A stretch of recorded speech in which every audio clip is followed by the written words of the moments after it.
ನಮಸ್ಕಾರ. IPL ಧಮಾಕ ವಿಶೇಷ ಕಾರ್ಯಕ್ರಮಕ್ಕೆ ಸ್ವಾಗತ.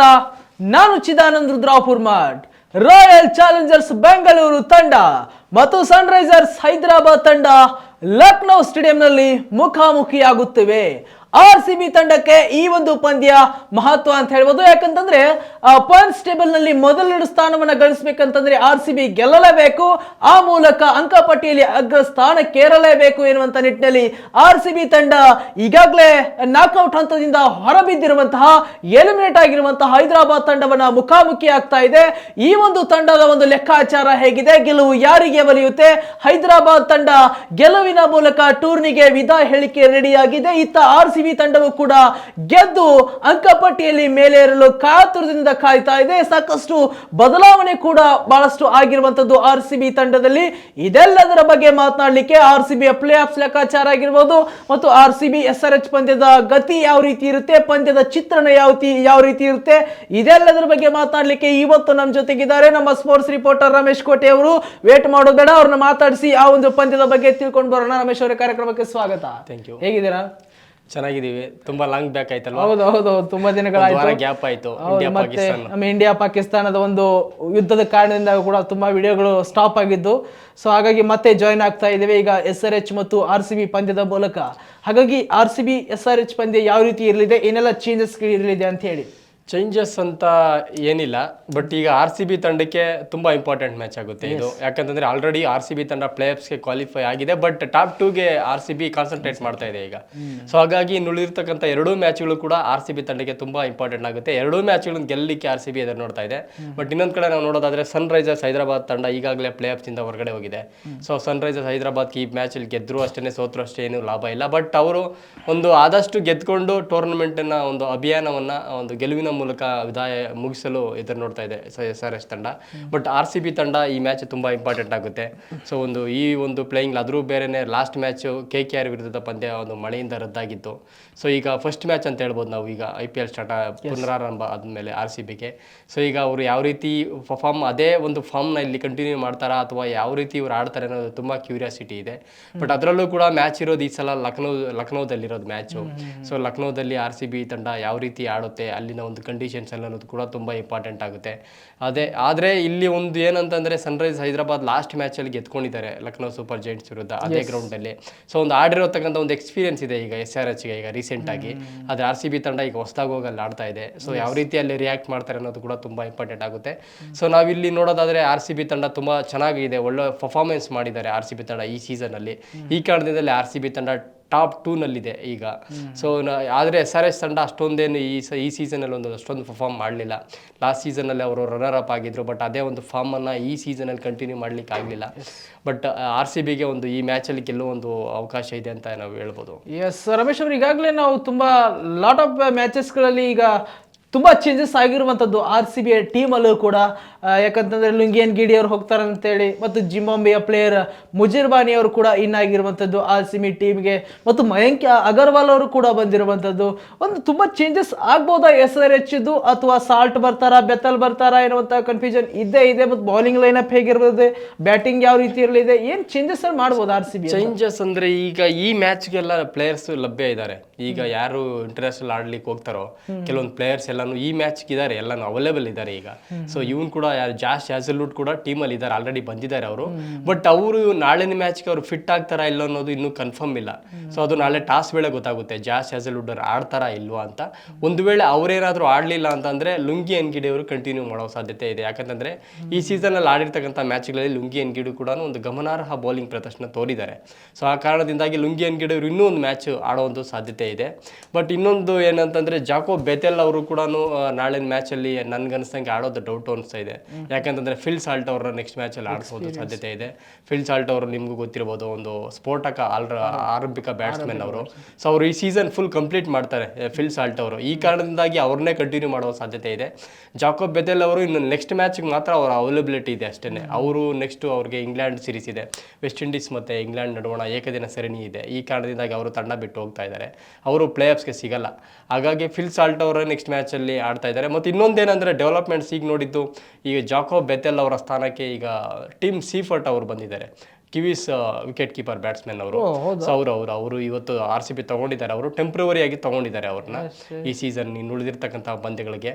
ಸೊ ನೋಡಬೇಕು ಈಗ ಟೀಮ್ ಸೀಫರ್ಡ್ಗೆ ತಂದು ಈ ಸಡನ್ ಆಗಿ ಚಾನ್ಸ್ ಕೊಡೋಕ್ಕಾಗಲ್ಲ. ಯಾರಾದರೂ ಫಾರಿನ್ ಪ್ಲೇಯರ್ಸ್ ಏನಾದರೂ ಮುಂದಿನ ಪಂದ್ಯಗಳಲ್ಲಿ ಏನಾದರೂ ವೈಫಲ್ಯತೆ ಅನುಭವಿಸಿದ್ರೆ ಅಥವಾ ಏನಾದರೂ ಇಂಜುರಿ ಏನಾದರೂ ಆದರೆ ಅವ್ರನ್ನ ಟೀಮ್ ಸೀಫರ್ಡ್ ಅವ್ರನ್ನ ತೊಗೊಬೋದು ಟೀಮ್ಗೆ. ಸೊ ಈಗ ಇನ್ನೊಂದೇನಾದರೆ ಲುಂಗಿ ಎನ್ಗಿಡಿ ಅವರು ಕೂಡ ಹೋಗ್ತಾ ಇದ್ದಾರೆ. ಈಗ ಅವರು ಕೂಡ ಪ್ಲೇ ಆಫ್ಸ್ ಆಡ್ಲಿಕ್ಕೆ ಆಗಲ್ಲ. ವರ್ಲ್ಡ್ ಟೆಸ್ಟ್ ಚಾಂಪಿಯನ್ಶಿಪ್ ಫೈನಲ್ ಇದೆ ಅವ್ರಿಗೆ, ಜೂನ್ 11ರಿಂದ ಸ್ಟಾರ್ಟ್ ಆಗುತ್ತೆ. ಸೊ ಈಗ ಸಡನ್ ಆಗಿ ಅಂದರೆ ಅವರು ಸಡನ್ ಆಗಿ ಹೋಗಿ ಅಲ್ಲಿ ಆಡೋಕ್ಕಾಗಲ್ಲ. ಅವ್ರಿಗೂ ಒಂದು 10-15 ದಿನ ಟೈಮ್ ಬೇಕು. ಅಲ್ಲಿ ಒಂದು ರೆಡ್ ಬಾಲ್ಗೆ ಮತ್ತು ಅಲ್ಲಿನ ಕಂಡೀಷನ್ಸ್ಗೆ ಅಡ್ಜಸ್ಟ್ ಆಗಲಿಕ್ಕೆ ಅವ್ರಿಗೊಂದು 10 to 15 days ಬೇಕು. ಹಾಗಾಗಿ ಅವರು ಹೋಗ್ತಾ ಇದ್ದಾರೆ. ಒಂದು ವೇಳೆ ಏನಾದರೂ ಟೂರ್ನಮೆಂಟ್ ಏನಾದರೂ ನಾವು ನಿಗದಿ ಮಾಡಿರ್ತಕ್ಕಂಥ ವೇಳಾಪಟ್ಟಿಯಲ್ಲಿ ಮುಗಿದಿದ್ದರೆ ಖಂಡಿತವಾಗ್ಲೂ ಎಲ್ಲ ಆಟಗಾರರು ನಮಗೆ ಲಭ್ಯ ಆಗ್ತಾ ಇದ್ರು. ಬಟ್ ಈಗ ನಮಗೆ ಒಂದು ವಾರ 10 ದಿನ ಎಕ್ಸ್ಟೆಂಡ್ ಆಗಿರೋದ್ರಿಂದ ಈಗ ಕೆಲವೊಂದು ಫಾರಿನ್ ಪ್ಲೇಯರ್ಸ್ ನಮ್ಗೆ ಸಿಗ್ತಾ ಇಲ್ಲ.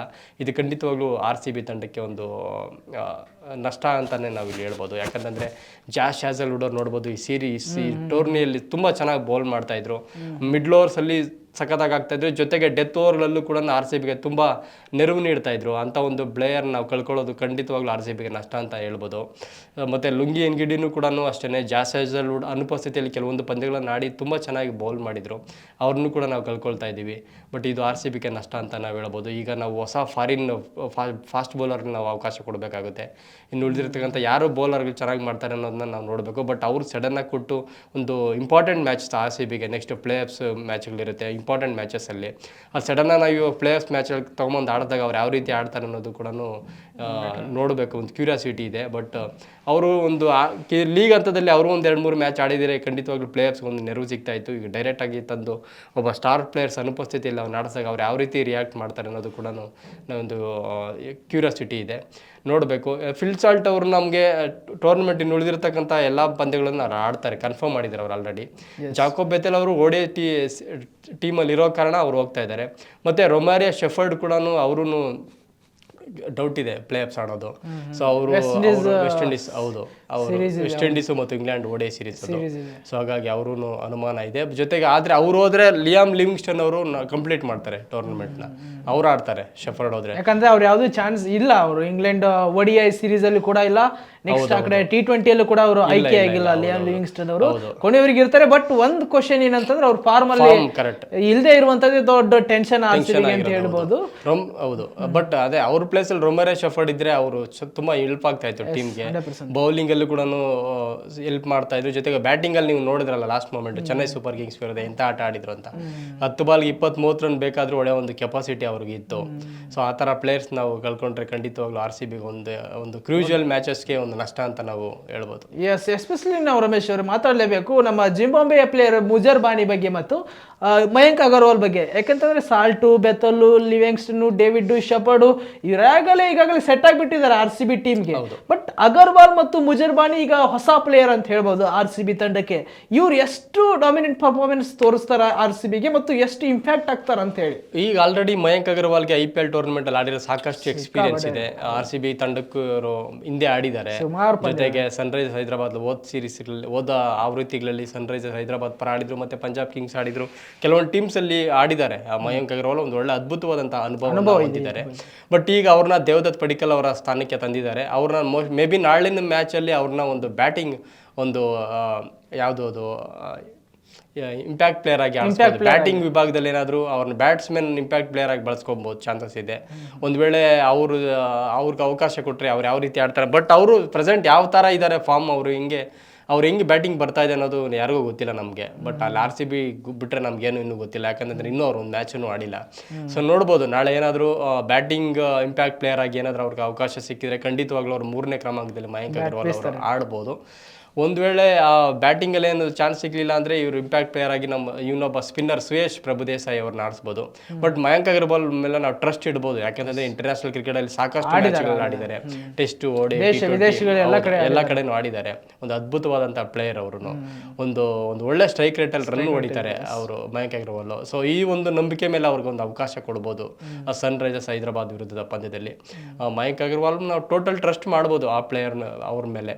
ಮತ್ತು ಇನ್ನೊಂದು ನೀವು ಜಿಂಬಾಬ್ವೆ ಬೌಲರ್ ನೋಡಿದಾಗ ಅವ್ರ ಮೇಲೆ ನಾವು ಮಾಡ್ಬೋದು. ಇಂಟರ್ನ್ಯಾಷನಲ್ ಕ್ರಿಕೆಟಲ್ಲಿ ಸಾಕಷ್ಟು ಅನುಭವ ನಾವು ಕೂಡ ಹೊಂದಿದ್ದಾರೆ. ಜಿಂಬಾಬ್ವೆಗೆ ಅವರು ಒಂದು ಕೀ ಪ್ಲೇಯರು ಅವ್ರ ಟೀಮ್ಗೆ. ಬಟ್ ಅವರು ಇಲ್ಲಿ IPL ಅಲ್ಲಿ ಅಷ್ಟೊಂದು ಅನುಭವ ಇಲ್ಲ. ಬಟ್ ಅವ್ರಿಗೆ ಒಂದು ಅವಕಾಶ ಕೊಡಬೇಕು. ಈ ಥರ ಪ್ಲೇಯರ್ಸ್ ನಾವು ಅವಕಾಶ ಕೊಟ್ಟಾಗ ಯಾವ ರೀತಿ ಇಲ್ಲಿ ಪರ್ಫಾರ್ಮ್ ಮಾಡ್ತಾರೆ ಅನ್ನೋದು ನಾವು ಇಲ್ಲಿ ನೋಡಬೇಕಾಗುತ್ತೆ. ನಾವು ಅವಕಾಶ ಕೊಟ್ಟಾಗಲೇ ಒಬ್ಬ ಪ್ಲೇಯರ್ನ ಒಂದು ಅವ್ರ ಸ್ಕಿಲ್ಸ್, ಅವರ ಒಂದು ಸ್ಟ್ರೆಂತ್ ಏನು ಅನ್ನೋದು ನಮ್ಗೆ ಗೊತ್ತಾಗೋದು. ಸೊ ಅವ್ರಿಗೆ ಈಗ ಸಡನ್ ಆಗಿ ಸನ್ರೈಸರ್ಸ್ ಹೈದರಾಬಾದ್ ವಿರುದ್ಧ ಅವಕಾಶ ಸಿಗುತ್ತೆ ಅನ್ನೋದು ನನಗೇನು ಅನುಮಾನ. But last Lucknow super giants last ಲೀಗಲ್ಲಿ ಏನಾದರೂ ಕೊಟ್ಟರು ಕೊಡ್ಬೋದು. ಬಟ್ ಅದು ಡಿಪೆಂಡ್ ಆಗುತ್ತೆ ಇವ್ರು ಯಾವ ರೀತಿ ಇಲ್ಲಿ ಪ್ರಾಕ್ಟೀಸ್ ಸೆಷನಲ್ಲಿ ಯಾವ ರೀತಿ ಇಂಪ್ರೆಸ್ ಮಾಡ್ತಾರೆ ಟೀಮ್ ಮ್ಯಾನೇಜ್ಮೆಂಟ್ನ ಅನ್ನೋದ್ರ ಮೇಲೆ ಡಿಪೆಂಡ್ ಆಗುತ್ತೆ. ಸೊ ಇವರು ಒಂದು ಒಳ್ಳೆ ಚೆನ್ನಾಗಿ ಬೌಲ್ ಮಾಡಿ ಒಂದು ಬೌಲಿಂಗ್ ಕೋಚು ಮತ್ತು RCB ಟೀಮ್ ಮ್ಯಾನೇಜ್ಮೆಂಟ್ ಇಂಪ್ರೆಸ್ ಮಾಡಿದರೆ ಖಂಡಿತವಾಗ್ಲೂ ಇವ್ರನ್ನ ಪ್ಲೇಯರ್ಸ್ಗೆ ಆಡಿಸೋಂಥ ಚಾನ್ಸಸ್ ಕೂಡ ಇದೆ ಜಾಸ್ತಿ ಸೆಲ್ವುಡ್ ಅವರ ಸ್ಥಾನದಲ್ಲಿ. ಬಟ್ ಇದೆಲ್ಲನೂ ಅವರು ಯಾವ ರೀತಿ ಪರ್ಫಾರ್ಮ್ ಮಾಡ್ತಾರೆ, ಇಲ್ಲಿನ ಕಂಡೀಷನ್ಸ್ಗೆ ಯಾವ ರೀತಿ ಅವ್ರು ಬೇಗ ಅಡ್ಜಸ್ಟ್ ಆಗ್ತಾರೆ ಅನ್ನೋದೇ ಇಲ್ಲಿ ತುಂಬ ಇಂಪಾರ್ಟೆಂಟ್ ಆಗೋದು.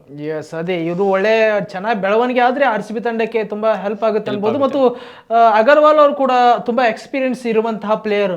ಅವ್ರ ಹಿಂದೆ ದಿಲ್ಶಾನ್ ಆಗಿರ್ಬೋದು, ABD, ಕ್ರಿಸ್ ಗೇಲ್, ಕುಂಬ್ಳೆ, ಇವರು ವಿರಾಟ್ ಕೊಹ್ಲಿ ಇವರತ್ರ ಸುಮಾರು ಪಂದ್ಯಗಳನ್ನ RCB ಮುಖೇನ ಆಡಿರುವಂಥವ್ರು ಮತ್ತು ಅಪಾರ ಅನುಭವ ಇದೆ. ಸುಮಾರು ದೇಶ ವಿದೇಶಗಳಲ್ಲಿ ಅನೇಕ ಟೆಸ್ಟ್ ಸಿರೀಸ್ಗಳನ್ನಾಗಿರ್ಬೋದು, ODI ಸಿರೀಸ್ಗಳು, T20 ಹೀಗೆ ಅಪಾರ ಆಡಿರುವಂತಹ ಪಂದ್ಯಗಳ ಎಕ್ಸ್ಪೀರಿಯನ್ಸ್ ಇರುವಂತಹ ಪ್ಲೇಯರ್ ಮತ್ತು RCBಗೆ ತುಂಬ ಹೆಲ್ಪ್ ಆಗ್ಬೋದು ಅನಿಸುತ್ತೆ. ಮತ್ತು ನಾನು ಇನ್ನೊಂದು ಕ್ವಶನ್ ಕೇಳೋದಾದ್ರೆ ಹೈದರಾಬಾದ್ ಕತೆ ಏನು ಅಂತೇಳಿ ಲಾಸ್ಟ್ ಮೊಮೆಂಟಿಗೆ ಫಾರ್ಮಿಗೆ ಬಂದ್ಬಿಟ್ಟಿದ್ದಾರೆ ಒಳ್ಳೆ, ಮತ್ತು ಕಾಡ್ಬೋದಾ ಅಭಿಷೇಕ್ ಶರ್ಮಾ ಇವರೆಲ್ಲ ಕೂಡ, ಇಶಾನ್ ಕಿಶನ್ ಅವರು ಹೆಡ್ ಅವರು? ಹೌದು, ನಾವು ಸನ್ರೈಸರ್ಸ್ ಹೈದರಾಬಾದ್ ತಂಡನ ಲೈಟಾಗಿ ತೊಗೊಳ್ಬಾರ್ದು. ಅವರು ಇನ್ನುಳಿದಿರೋ 2 ಮ್ಯಾಚ್ಗಳನ್ನು ಗೆದ್ಕೊಂಡು ಟೂರ್ನಮೆಂಟಲ್ಲಿ ಒಂದು ಅಭಿಯಾನನ ಮುಗಿಸ್ಲಿಕ್ಕೆ ಅವರು ಕೂಡ ಕಾಯ್ತಾ ಇದ್ದಾರೆ. ಬಟ್ ಸನ್ರೈಸರ್ಸ್ ಹೈದರಾಬಾದ್ ಪರ ಅಭಿಷೇಕ್ ಶರ್ಮಾ ಒಳ್ಳೆ ಫಾರ್ಮಲ್ಲಿದ್ದಾರೆ. ಲಾಸ್ಟ್ ಮ್ಯಾಚಲ್ಲಿ ಕೂಡ ಅರ್ಧ ಶತಕ ಹೊಡೆದಿದ್ರು. ಸೊ ಆಲ್ರೆಡಿ ಲಕ್ನೋ ಸ್ಟೇಡಿಯಮಲ್ಲಿ ಅವ್ರು ಆಡಿದ್ದಾರೆ ಲಾಸ್ಟ್ ಮ್ಯಾಚ್ ಕೂಡ, ಆ ಕಂಡೀಷನ್ಸ್ಗೆ ಅಡ್ಜಸ್ಟ್ ಆಗಿದ್ದಾರೆ. ಸೊ ಈಗ RCB ವಿರುದ್ಧ ಏನು ಮಾಡಬೇಕು ಅನ್ನೋದೊಂದು ಒಂದು ಒಳ್ಳೆ ಸ್ಟ್ರಾಟಜಿ ಮಾಡಿಕೊಂಡೆ ಅವರು ನಾಳೆ ಮ್ಯಾಚ್ಗೆ ಅವರು ಕಣಕ್ಕಿಳಿತಾರೆ. ಸೊ ನಾವು RCB ತಂಡನೂ ಕೂಡ ಪ್ಲೇಯರ್ಸ್ ಟು ಪ್ಲೇಯರ್ಸ್ ಒಂದು ಯಾರು ಫಾರ್ಮಲ್ಲಿ ಇದ್ದಾರೆ ಅವ್ರಿಗೆಲ್ರಿಗೂ ಒಂದು ಒಳ್ಳೆ ಸ್ಟ್ರಾಟಜಿ ಮಾಡಿಕೊಂಡೇ ಎಳಿಬೇಕು. ಜೊತೆಗೆ ಬೌಲಿಂಗ್ ವಿಭಾಗದಲ್ಲಿ ಯಾರ್ಯಾರಿದ್ದಾರೆ ಸನ್ರೈಸರ್ಸ್ ಹೈದರಾಬಾದ್ ಪರ ಈ ಪ್ರೆಸೆಂಟ್ ಯಾರು ಫಾರ್ಮಲ್ಲಿ ಇದ್ದಾರೆ ಅವ್ರನ್ನೆಲ್ಲ ನೋಡಿಕೊಂಡು ಅವ್ರನ್ನ ಯಾವ ರೀತಿ ನಾವು ಟ್ಯಾಕಲ್ ಮಾಡಬೇಕು ಅನ್ನೋದ್ರ ಬಗ್ಗೆನೂ RCB ತಂಡ ತುಂಬ ಹೋಮ್ವರ್ಕ್ ಮಾಡ್ಕೊಂಡು ನಾಳೆ ಕಣಕ್ಕಿಳಿಬೇಕು. ಸೊ ನಾವು ಆಲ್ರೆಡಿ ಈಗ ಪ್ಲೇಯರ್ಸ್ಗೆ ಅರ್ಹತೆ ಪಡೆದಿದ್ದೀವಿ ಅನ್ನೋದು ಒಂದು ಅದನ್ನ ಪಡೆದಿದ್ದೀವಿ. ಸೊ ಅದನ್ನು ಮೈಂಡಲ್ಲಿ ಇಟ್ಕೊಂಡು ನಾವು ಲೈಟಾಗಿ ತೊಗೊಂಬಾರ್ದು SRHನ. ಸೊ ಏನು ಹಿಂದಿನ ಮ್ಯಾಚ್ಗಳಲ್ಲಿ ಯಾವ ರೀತಿ ಒಂದು ಗೆಲುವಿನ ಒಂದು ಮೈಂಡ್ ಸೆಟ್ಟಲ್ಲಿ ಆಡ್ತಾ ಇದ್ರು RCB ತಂಡ, ಅದೇ ಒಂದು ಮೈಂಡ್ ಸೆಟ್ನ ಈ ಮ್ಯಾಚಲ್ಲಿ ಕೂಡ ಕಂಟಿನ್ಯೂ ಮಾಡಬೇಕು. ಅದು ತುಂಬ ಇಂಪಾರ್ಟೆಂಟ್ ಆಗುತ್ತೆ. ಇನ್ನೊಂದು ಸನ್ರೈಸರ್ಸ್ ಹೈದರಾಬಾದ್ SRHಗೆ ಇನ್ನೊಂದು ಮೈನಸ್ ಪಾಯಿಂಟ್ ಏನಪ್ಪ ಅಂತಂದರೆ ಟಿಮ್ ಡೇವಿಡ್ ಅವ್ರಿಗೆ ಕೋವಿಡ್ ಆಗಿತ್ತು. ಸೊ ಈ ಒಂದು 1 ವೀಕ್ ಬ್ರೇಕ್ ಆಗಿತ್ತಲ್ವ, ಅವಾಗ ಅವರು ಆಸ್ಟ್ರೇಲಿಯಾಗೆ ಹೋಗಿದ್ರು. ಸೊ ಅವ್ರಿಗೆ ಕೋವಿಡ್ ಪಾಸಿಟಿವ್ ಬಂದಿತ್ತು ಅವ್ರಿಗೆ.